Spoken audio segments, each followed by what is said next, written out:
क्लैरवॉयंट क्या है कि आपको आपकी साइकिक एबिलिटी वो हो जाए डेवलप कि आपको दूर का कुछ कहीं हो रहा है और वो आपको साफ दिखाई दे।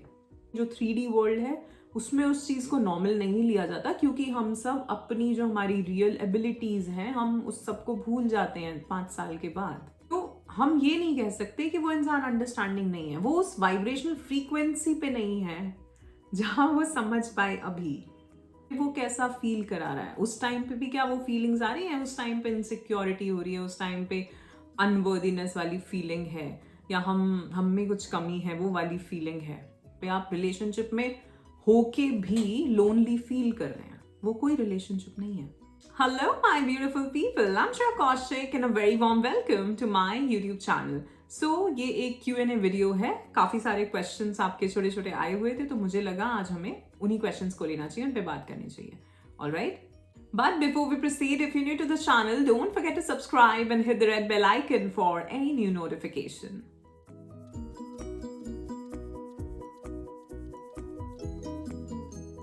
First of all, I'd like to thank you all for all the love and support that you all are showering on this channel. I am so very grateful and thankful to all of you, and my unconditional love is always and always flowing towards all of you. So bless you all. Thank you so much. One more thing, I also take one-to-one life coaching sessions. So अगर आप कुछ discuss करना चाहते हैं professional या personal life में कुछ बात करना चाहते हैं, then you can contact me. आपको मेरी कॉन्टैक्ट इन्फॉर्मेशन नीचे डिस्क्रिप्शन बॉक्स में मिल जाएगी। सो फर्स्ट क्वेश्चन है यहाँ पे मेडिटेशन को लेके, और मैं बहुत सारे क्वेश्चंस का यहाँ पे एक साथ आंसर करने वाली हूँ, क्योंकि बहुत सारे लोगों के मेडिटेशन को लेके क्वेश्चंस आते हैं कि हमें कोई कहता है कि मुझे जब मैं मेडिटेशन करने बैठता हूँ या बैठती हूँ तो मुझे सर में दर्द होता है, कोई कहता है कि मुझे इन्फिनिटी का साइन दिख रहा है, कोई कहता है कि मुझे पर्पल कलर दिख रहा है, कोई कहता है कि उसको लाइट दिख रही है, और कोई कहता है कि उन्हें कुछ रिंगिंग सुनाई दे रही है। तो देखिए, अब मैं एग्जैक्टली नहीं बता सकती कि वो चीज़ क्यों हो रही है। पहली चीज़, जब हम मेडिटेशन की शुरुआत करते हैं, अगर आप स्पेशली अगर आप अपने आप कर रहे हैं, आपने कहीं से दीक्षा नहीं ली है, ठीक है, तो आप जब आंख बंद करोगे तो आपको वही सब चीज़ें दिखाई देंगी जो कि आपके सबकॉन्शियस माइंड में हैं, क्योंकि जो हमारा मन है, चेतन और अवचेतन मन, कॉन्शियस और सबकॉन्शियस माइंड, वो भाग रहा है, ठीक है। वो इतनी जल्दी हम वो समाधि की स्थिति में तो आने नहीं वाले हैं, ठीक है ना। तो हमें वो चीजें दिखती हैं जो हमें लगता है कि शायद, जैसे कुछ लोग कहते हैं कि मुझे ओम दिख रहा है। क्यों? क्योंकि हर किसी के दिमाग में है कि जब हम ऐसे बैठेंगे मेडिटेटिव स्टेट में तो हर किसी के दिमाग में शिव जी आते हैं, जब शिव जी आते हैं तो ओम दिखाई देता है, राइट? क्योंकि बैक ऑफ द माइंड वो एक मेमोरी है उससे रिलेटेड, तो ये एक रीजन हो सकता है उसके दिखने का, ठीक। और जस्ट इन केस आपको पर्पल लाइट दिख रही है, पर्पल लाइट सहस्त्रार चक्र का कलर होता है। अगर आपको इन्फिनिटी साइन दिख रहा है, अगर आपको कुछ रिंगिंग हो रही है, तो हो सकता है कि आपकी कुछ साइकिक एबिलिटीज डेवलप हो रही हो धीरे धीरे। दैट मीन्स कि आपकी मेडिटेशंस अच्छी चल रही हैं, ठीक है। सो ये जो कुछ भी हो रहा है ये एक इंडिकेशन है कि आप सही जा रहे हैं, तो उसमें परेशान होने की कोई जरूरत नहीं है। और जैसा मैंने पहले भी कहा कि अपने ये जो एक्सपीरियंसेस होते हैं इनको अपने पास ही जितना रखोगे उतना अच्छा है, ठीक है। बहुत सारी चीजें होती हैं, बहुत सारे डिफरेंट एक्सपीरियंसेस होते हैं। अब कुछ दिखना या सुनना, जैसे हम डिफरेंट क्लेयर्स की बात करते हैं, एक होता है क्लेयरवॉयंट। क्लेयरवॉयंट क्या है कि आपको आपकी साइकिक एबिलिटी वो हो जाए डेवलप कि आपको दूर का कुछ कहीं हो रहा है और वो आपको साफ दिखाई दे या पता चल जाए, या आपको उसका एहसास हो जाए कि ऐसा कुछ हो रहा है, उसे कहेंगे क्लेयरवॉयंट। दूसरा होता है क्लेयरऑडिएंट, कि आपको कुछ मैसेजेस सुनाई देने लगते हैं। जो कुछ साइकिक्स होते हैं उन्हें एक कोई मैसेज सुनाई देता है, कोई कोड सुनाई देता है, और उसको वो डी कोड करके आपको बताते हैं कि ये चीज हो सकती है, या शायद आप खुद उसको डी कोड करो, ठीक है। एक होता है क्लैरसेंटिएंट, उसमें क्या है कि आप वो जो फीलिंग्स हैं, दूसरे की फीलिंग्स, एनर्जीज आसपास, उसको फील कर पाते हो बहुत ज़्यादा, जो कि ज़्यादातर जो लोग एम्पैथ्स होंगे, जो हीलर्स होंगे, जो स्टार सीड्स होंगे, उन सभी को ये एक्सपीरियंसेस, इसके बारे में मैंने भी बहुत बात करी है पहले कुछ वीडियोस में, आप देख सकते हैं। सो उन सबको ये सारे एक्सपीरियंसेस होते हैं कि आप फील कर पाते हो एनर्जीज आसपास, इस रूम में कैसी एनर्जी है, दूसरे रूम में कैसी है। अगर यहाँ बहुत एक अलग तरह का एनवायरनमेंट है तो वो आप एनर्जी वैसे ही बता दो कि यहाँ कैसी होगी। ठीक है। एंड ये सब चीजें, इसमें कुछ ऐसा सोचने की जरूरत नहीं है कि हम तो कुछ हो गए, हमें बहुत कुछ हमें समझ आ रहा है। It is all normal. हाँ, वो इस जगत में जो 3D वर्ल्ड है उसमें उस चीज को नॉर्मल नहीं लिया जाता, क्योंकि हम सब अपनी जो हमारी रियल एबिलिटीज हैं, हम उस सब को भूल जाते हैं 5 साल के बाद। शुरू में हमें पता होती है। क्यों कोई बच्चा किसी के भी पास नहीं जाता, उसे पता है किसकी एनर्जी कैसी है, वो रीड कर पा रहा है, हमसे ज्यादा समझदार है। ठीक है। तो ये सारी चीजें जब आप मेडिटेशन कर रहे हो तो क्या हो रहा है, आप अवेयर हो रहे हो, आप कॉन्शियस ज्यादा हो रहे हो, आपकी जो चेतना बाहर की तरफ थी वो भीतर उतर रही है, आप खुद को समझ रहे हो। और धीरे धीरे आप एक एक चीज को जब ऑब्जर्व कर रहे हो, जैसा मैंने बताया था, एक ओपन आई मेडिटेशन करो, शांत बैठो, एकदम शांत, आंखें खोल के, थोड़ी डीप ब्रीदिंग, और उसके बाद अपने आसपास सब कुछ ऐसे अनुभव करो उसको जैसे सब नया है, जैसे पहली बार देख रहे हो। तो कैसे देखोगे, तो क्या सोचोगे उसके बारे में, तो बहुत क्यूरियस हो जाओगे कि ये क्या चीज है नई। जैसे एक बच्चे को कुछ नया दे दो तो वो उसको पूरा ऐसे ऐसे करके देखता है। ठीक है ना। ये बात बहुत अजीब लग रही होगी, पर करके देखना है इसको। एक दिन उठो और आज हर चीज को मैं एक अलग तरह से देखूंगा, नए क्या कहेंगे उसे, एक नए पर्सपेक्टिव के साथ देखूंगा। तो क्या निकल के आएगा, ज्यादातर वही निकल के आएगा जो हमारे भीतर होगा, क्योंकि भीतर से खाली ही नहीं है हम अभी। ठीक है, पहले खाली होना है, पहले क्लिंजिंग है। ठीक।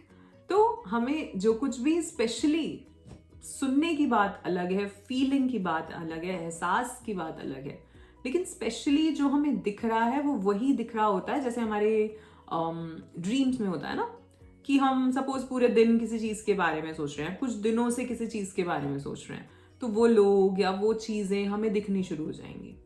या फिर अगर कोई और भी एक्सपीरियंस दिख रहा है, एक ड्रीम भी आ रहा है, सपोज कोई पुराना बहुत कुछ, या किसी और ही रियलिटी में हो आप ड्रीम में, तो वहां भी आपको जो चीज आपके दिमाग में चल रही थी उसका कुछ पार्ट यहां दिखेगा, तो सब कुछ मिक्स हो जाएगा। ठीक है। तो उसी तरह से जब आप मेडिटेशन में बैठते हो, ड्रीम की तो बात अलग है, पर हाँ, जब आप मेडिटेशन में बैठते हो तो आपको पहले शुरू में जब आप शुरुआत कर रहे हैं, तो जब तक वो मन खाली नहीं होगा, जब तक आप धीरे धीरे भीतर नहीं उतरेंगे, तब तक आपको बहुत सारी वो चीजें दिखाई देंगी जो आप देखना चाहते हैं, कि मुझे ये भगवान जी दिखे, मुझे वो भगवान जी दिखे, मुझे ऐसा दिखा, मुझे वैसा दिखा। ठीक है। एक्चुअली में तो अगर फाइनली आप उस स्टेज तक पहुंचते हो, then it is all light, just bright white light, वो ही दिखनी चाहिए। अगर वो दिख रही है तो बहुत अच्छी बात है, अगर आप वहां तक, उस लेवल तक पहुंच चुके हैं तो गुरु कृपा से। ठीक है। और जैसा मैंने कहा कि ज्यादा इस चीज को लोगों के साथ डिस्कस करने की जरूरत नहीं है, बताने की जरूरत नहीं है, ये सब आपके एक्सपीरियंसेस हैं, आपके लिए हैं।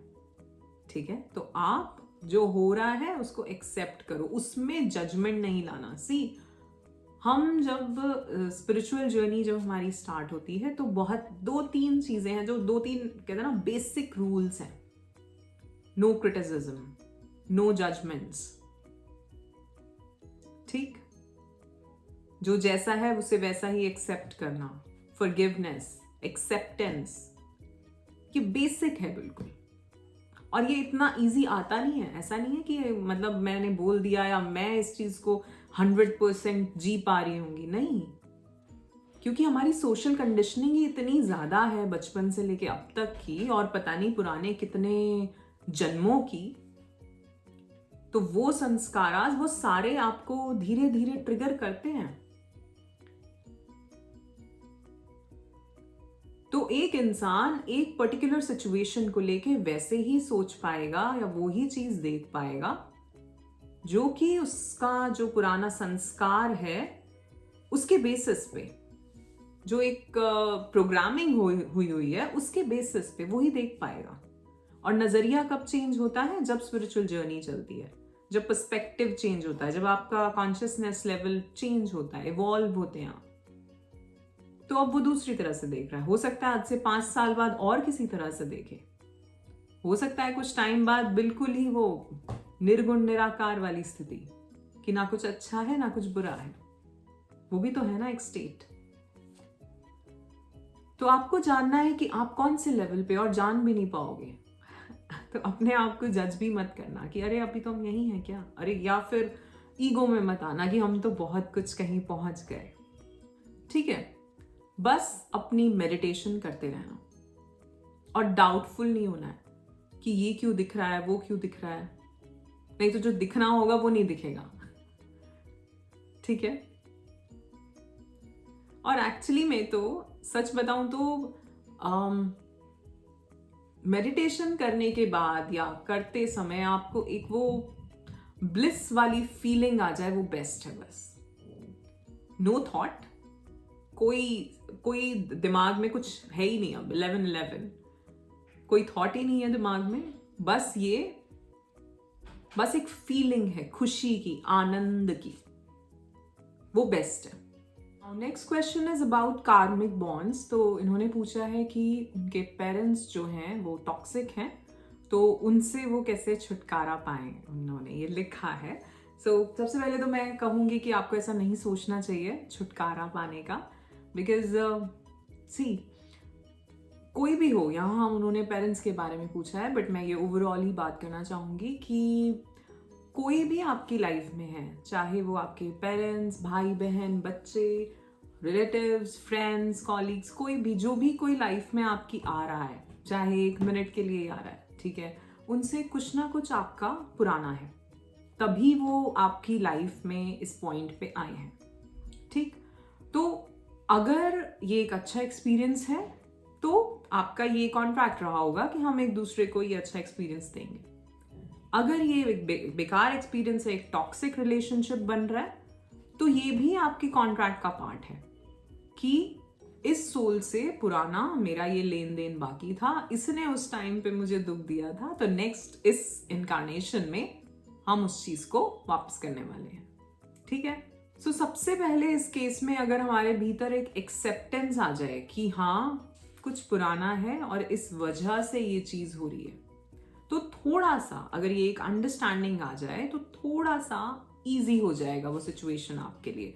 क्योंकि देखो, हर चीज आप परसीव ही कर रहे हो ना कि ओके अभी एक रिलेशनशिप है वो अच्छा नहीं चल रहा, तो आप सोच रहे हो अरे यार ये कैसा है, ये इंसान कैसा है, ये लोग कैसे हैं, मेरे साथ ही ऐसा क्यों होता है, मेरी किस्मत ही ऐसी है।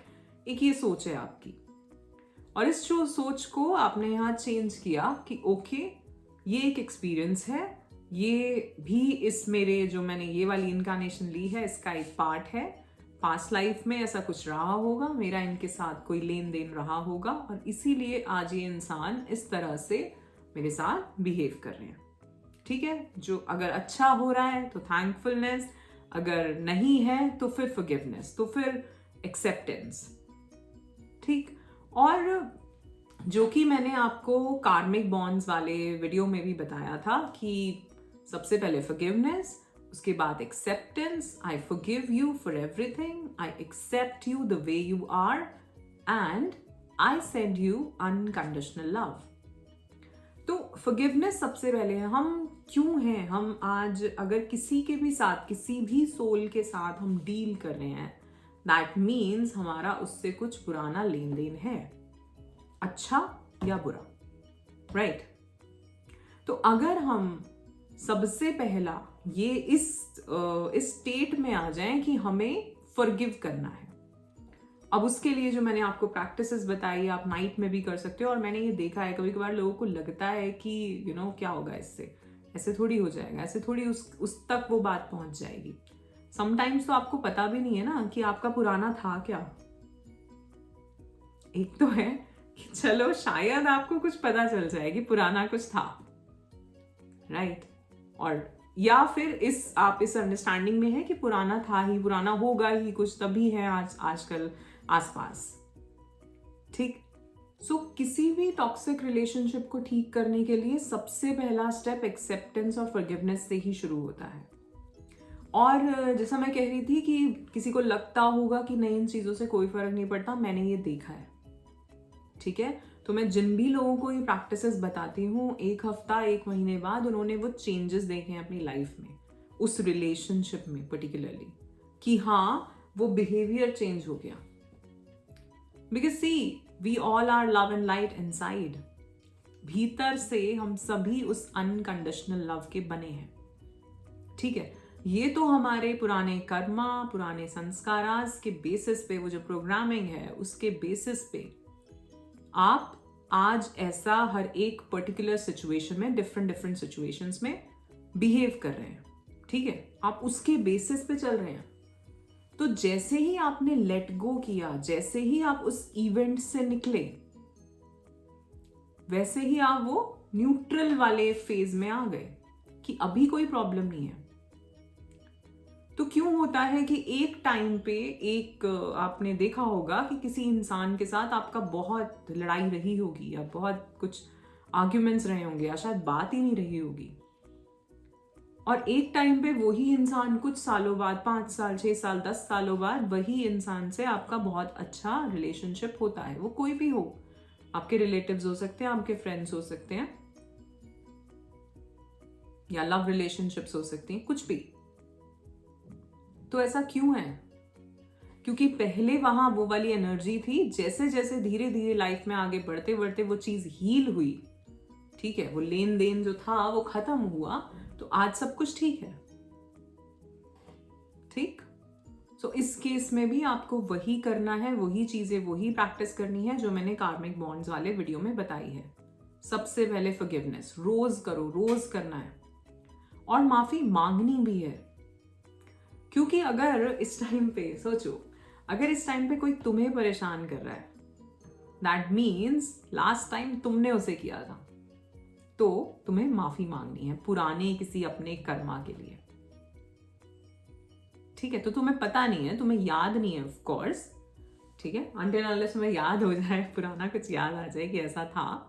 बट अगर नहीं भी याद है तो फिर कि जो भी कुछ था, जाने अनजाने में मैंने अगर आपका दिल दुखाया हो या आपकी आत्मा दुखाई हो, तो मैं आपसे क्षमा मांगता हूं या मांगती हूं,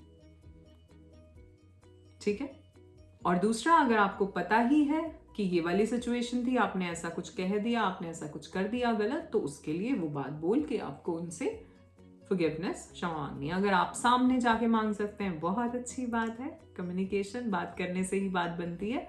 और अगर नहीं, तो जैसा मैंने बोला, उनको इमेजिन करके, विजुअलाइज करके, एंड वो अनकंडीशनल वाली एनर्जी आपको उनको भेजनी है, ठीक?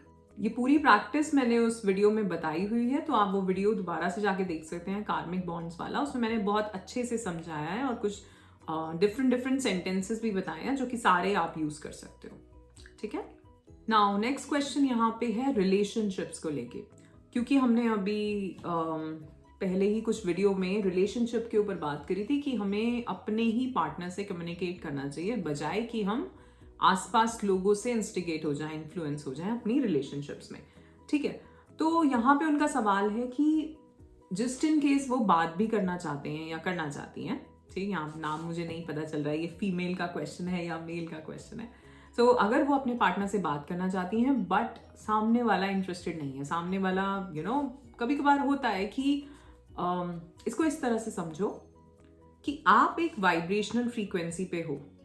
हर चीज की वाइब्रेशनल फ्रीक्वेंसी होती है। अगर हम लव की बात करें तो एक अलग वाइब्रेशनल फ्रीक्वेंसी है, अगर हम फ्रेंडशिप की बात करें तो एक अलग वाइब्रेशनल फ्रीक्वेंसी है, अगर हम अंडरस्टैंडिंग की बात करें तो एक अलग वाइब्रेशनल फ्रीक्वेंसी है, अगर हम एक्सेप्टेंस की बात करें, फॉरगिवनेस की बात करें, उस फीलिंग की बात करें कि आप फॉरगिव करना चाह रहे हैं, या आप इस सिचुएशन को या इस इंसान को, ये जैसे भी हैं उसको आप ऐसे एक्सेप्ट कर रहे हैं, तो ये एक फ्रीक्वेंसी है, एक वाइब्रेशनल फ्रीक्वेंसी है। तो सपोज आप इस टाइम पे, ये बात मैंने कहीं किसी वीडियो में करी है आई एम श्योर, कि आप इस टाइम पे सामने वाले से बात करना चाह रहे हैं कि ओ नो, मुझे तो ये चीज अभी डिस्कस करनी है, बट आपको नहीं पता कि सामने वाला इस टाइम पे किस वाइब्रेशनल फ्रीक्वेंसी में है। तो अगर वो इस टाइम पे उस अंडरस्टैंडिंग वाले मोड में नहीं है, तो आप कितने ही शब्द यूज कर लो, आप कितना ही कुछ भी कह लो, आप नहीं समझा पाओगे अपनी बात। ठीक है ना? अगर वो इस टाइम पे एक अंडरस्टैंडिंग हो गई या फॉरगिवनेस या एक्सेप्टेंस वाले मोड में नहीं है, तो आप कितना ही अनकंडीशनल लव भेज रहे हो, वो जा रही है, वो एनर्जी पहुंच रही है, लेकिन वो एक्सेप्ट कब होगी? जब ये इंसान उस वाइब्रेशनल फ्रीक्वेंसी में होगा कि वो उसको रिसीव कर पाए। डिफरेंस है, ठीक है? और यही जो पॉइंट है, ये जो हम पहले टॉक्सिक रिलेशनशिप्स की बात कर रहे थे, कार्मिक बॉन्ड्स की, वहां भी लागू होती है कि सपोज आप अपनी तरफ से एक्सेप्टेंस एंड फॉरगिवनेस की प्रैक्टिस कर रहे हैं, बट जिसके लिए कर रहे हैं, चाहे अपने पेरेंट्स के लिए, भाई बहन के लिए, फ्रेंड्स के लिए, किसी के भी लिए, जिसके लिए भी कर रहे हैं, वो इंसान जब उस वाइब्रेशनल फ्रीक्वेंसी में टैप इन होगा कि वो उसको रिसीव कर पाएगा। जैसे हम कहते हैं कि I am ready to receive love. ठीक? तो आप किसी को प्यार देना चाह रहे हो, पर अभी वो रेडी ही नहीं है उस चीज को पाने के लिए, उसको रिसीव करने के लिए। तो आप कुछ भी कर लो, वो नहीं हो पाएगी चीज। समझ रहे हो इस बात को? यहां डिफरेंस है। तो हम ये नहीं कह सकते कि वो इंसान अंडरस्टैंडिंग नहीं है, वो उस वाइब्रेशनल फ्रीक्वेंसी पे नहीं है जहां वो समझ पाए। अभी जिस दिन होगा या जिस दिन होगी, उस दिन वो चीज अपने आप समझ आएगी, उस दिन अपने आप कम्युनिकेशन हो जाएगा। ठीक है? तो यहाँ पे इनका सवाल था कि अगर वो कम्युनिकेट करना चाह रहे हैं बट उनके पार्टनर ना करना चाहें तो क्या करें? तो उसका मैंने आपको आंसर कर दिया है। नाउ दूसरा क्वेश्चन ये है कि कभी कभार, जो कि बहुत सारे लोगों का क्वेश्चन होगा, सिर्फ इनका ही नहीं, कि कभी कभार हम किसी इंसान को पसंद करते हैं और हमें लग रहा है कि वो इंसान भी हमें पसंद करता है, ठीक है, लेकिन वो 100% वाली चीज नहीं होती, वो डाउट सा रहता है। ठीक? तो मैं यहाँ एक चीज समझाना चाहूंगी। सपोज यहाँ एक डिफरेंस है, इस डिफरेंस को समझो कि आप किसी को पसंद कर रहे हो, क्यों? क्योंकि शायद वो इंसान आपको अट्रैक्टिव लग रहा है। सबसे पहले हम किसी की भी लुक्स को देख के सबसे ज्यादा सबसे पहले उसको पसंद करते हैं, राइट? सो क्योंकि वो इंसान आपको अट्रैक्टिव लग रहे हैं, बहुत ही कैरिस्मेटिक लग रहे हैं। हो सकता है आपको उनकी बातें अच्छी लगती हो सकता है आपको उनकी पर्सनालिटी अच्छी लगती हो सकता है आप कोई और आपका वो हो जिसकी वजह से आप उनकी तरफ अट्रैक्टेड हैं। ठीक? बट ये एक फीलिंग है। सो फीलिंग किस चीज की है? कि सामने वाले की तरफ हमारा अट्रैक्शन है उसकी इन क्वालिटीज को लेके। तो इसकी वजह से आप एक सर्टेन वे में फील कर पा रहे हो उसके लिए, राइट? एक फीलिंग ये है। और दूसरी फीलिंग ये है, वो इंसान जैसा भी आपको फील करा कैसा रहा है, अगर वो इस रिलेशनशिप में, ये जो आपका स्पेस है, इसमें वो आपको फीलिंग दे रहा है स्ट्रेस की, एंजाइटी की, डाउट की, अनवर्दीनेस की, कि आप इनफ नहीं हैं, ठीक है, आपको अपनी वैल्यू पे डाउट हो रहा है कि मुझे कुछ और बेहतर होना चाहिए और इसमें से कुछ भी सच नहीं है, ठीक है? तो यहां आपको समझना चाहिए कि ये जो फीलिंग है, ये जो लाइकिंग है आपकी, ये एक इन्फैचुएशन है या एक्चुअली में आप पसंद कर रहे हैं इस इंसान को, या एक्चुअली में इस रिलेशनशिप में कुछ है। समझ रहे हो कि कभी कभार क्या होता है, हम अपनी फीलिंग्स में ही खो जाते हैं। अरे यार, वो इंसान मुझे बहुत पसंद है, जैसे वो कॉलेज टाइम पे या स्कूल टाइम में जो क्रश होते थे लोगों के। और आई एम श्योर ये क्वेश्चन किसी टीनेजर का या किसी 20s के इंसान का ही होगा, ठीक है? Girls and boys. सो हम वो एक पर्सनालिटी में खो जाते हैं, कामदेव हमारे ऊपर हमला कर देते हैं, अच्छे से सारे तीर चला देते हैं वो, राइट? सारे गाने बजने लगते हैं उस टाइम पे हमारे फेवरेट। लेकिन जब आप इस इंसान से बात करने जा रहे हैं, ठीक है, जब आप एक जो स्पेस आप दोनों के बीच का है, चाहे आप फोन पे बात कर रहे हो, चैट पे कर रहे हो या मिल रहे हो, उस टाइम पे वो कैसा फील करा रहा है, उस टाइम पे भी क्या वो फीलिंग्स आ रही हैं, उस टाइम पे इनसिक्योरिटी हो रही है, उस टाइम पे अनवर्दीनेस वाली फीलिंग है, या हम में कुछ कमी है वो वाली फीलिंग है, या हम डाउट है कि यार ये इंसान पसंद भी करता है कि नहीं करता, वो वाली फीलिंग है। क्या फीलिंग है? अगर ये फीलिंग्स हैं तो ये चीज आपके लिए नहीं है, ये इंसान आपके लिए नहीं है। क्योंकि जो होगा वो बिल्कुल आपको लगेगा, वो जैसे कहते हैं ना कि वो होम वाली फीलिंग आएगी, घर वाली फीलिंग, एकदम कंफर्ट, सब कुछ इजी सा, सब कुछ बस ठीक, ना तो ज्यादा एक्साइटमेंट, क्योंकि एक्साइटमेंट भी कहाँ होती है, जहां हमारा क्रश होता है, जहां हम अपने से कुछ बहुत ज्यादा बेहतर को पसंद कर रहे होते हैं, और वो सिर्फ अट्रैक्शन है, वो एक इन्फैचुएशन है, वो टेम्पररी है वैसे भी। सो वो तो एक तरफ से बिल्कुल भी सही नहीं है। और दूसरा, अगर ऐसा है कि बिल्कुल ही आप सामने वाले को कुछ समझ ही नहीं रहे कि ये तो मेरे पीछे है, ये तो मुझे छोड़ के जाएगा ही नहीं, या जाएगी ही नहीं, आप वैल्यू ही नहीं कर रहे, या आपकी कोई नहीं कर रहा, तो वो भी सही नहीं है। इक्वालिटी नहीं आ रही ना। तो इसीलिए जहां पे सही होगा वहां एकदम कंफर्ट होगा, वहां सब कुछ एकदम इजी होगा, एकदम फ्लो में जाएगा। ये मैंने लास्ट कुछ वीडियोस में ये बातें समझाई हैं आपको कि सब कुछ इजीली फ्लोइंग होगा, सूदिंग सा होगा, एकदम सिंपल सा होगा, सैटिस्फाइंग होगा, सैटिस्फैक्टरी होगा, बिल्कुल भी कोई एफर्ट नहीं होगा वहां पे आपका। ठीक है, ऐसा नहीं होगा कि आप बैठे हो, आपको वेट करना पड़ रहा है कि अरे यार आज मिलेंगे कि नहीं, आज बात होगी कि नहीं, होगी ही। इट्स लाइक आपको इट्स लाइक वो कहते हैं ना कि उस रिलेशनशिप का फायदा नहीं है जहां पे आपको अकेला फील हो रहा हो, वो कोई रिलेशनशिप नहीं है। जहां पे आप रिलेशनशिप में होके भी लोनली फील कर रहे हैं, वो कोई रिलेशनशिप नहीं है। सो अगर ऐसी फीलिंग है लोनलीनेस वाली अभी भी, तो ये सही नहीं है। फिर तो वो रेड फ्लैग दिख जाना चाहिए। ठीक है, तो देखिए इस चीज को, कितने रेड फ्लैग्स हैं, कितने ग्रीन फ्लैग्स हैं, कैसी फीलिंग कैसी आ रही है आपको। जैसा मैंने बोला, वो डिफरेंस आपको पता होना चाहिए कि एक तो मेरी फीलिंग इस इंसान के साथ कैसी है, इस इंसान को लेके मेरी फीलिंग कैसी है, और दूसरा, क्या जब मैं उसके साथ हूं तब वो फीलिंग्स तब भी वही रह रही हैं या तब कुछ और आ जा रही हैं।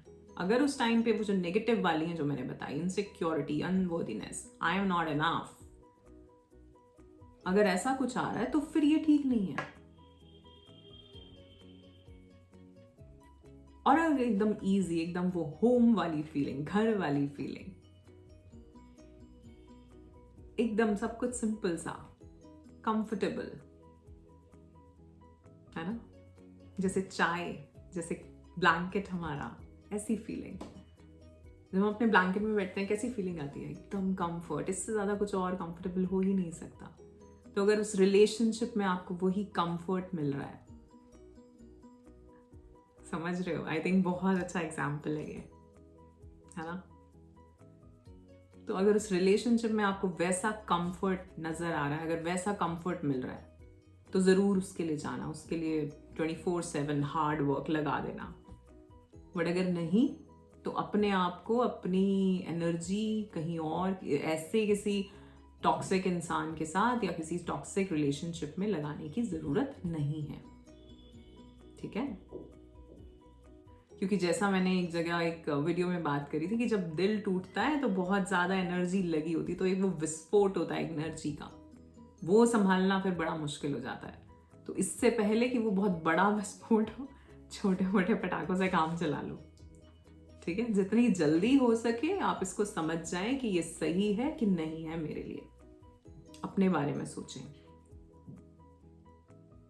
ठीक, all right, so that's it for today. आज के लिए इतना ही। आशा करती हूँ आपको ये वीडियो पसंद आया होगा। If yes, then do like, share and subscribe the channel. You are awesome. Love yourself. Thank you so much.